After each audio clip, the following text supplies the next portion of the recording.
And here we go. Now, so far, we've been using React to show only one page in the browser, right? Most websites, guess what? They have several pages. So, how do we implement different pages in React? So, React applications are single page applications where only one HTML file is sent down to the browser from the server.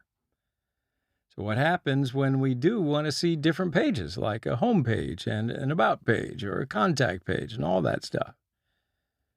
So from the start, if we are in a browser and we make a request to the home page, we will make that initial request to the server, and then we get a response, which is the index.html page that goes to the browser. Now, React is going to look at this thing right here and say, okay, I know you want the home page, so I'm going to load up the home component. So app.js is just sitting at the top, and that is the root component, and that will always be showing in the browser. But React is going to inject the home component inside the app.js, right?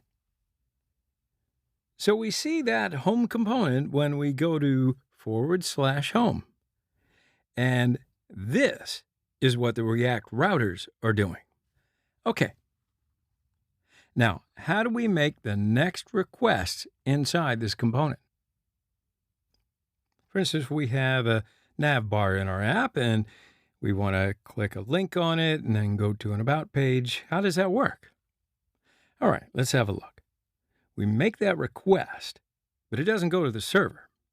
Instead, the React router catches requests and doesn't send them to the server. It's going to serve up the about component, and it injects it into the app.js. So that's what the React router does. It stops requests from going to the server because we only need that index.html file every time, so there will be no point in sending it over and over and over again. So instead, it just injects the component it needs to. So this is the main point of the React router. All right, so to see how we work with the React router, let's create a new project. Now I'm going to flip back over to my editor and open up my project directory. And I'm going to say create React app, and I will give it a name of React router, just like that. And I'm going to end this right here. We'll take a bit of a break, and in the next video, we're going to put together our application. Stay tuned.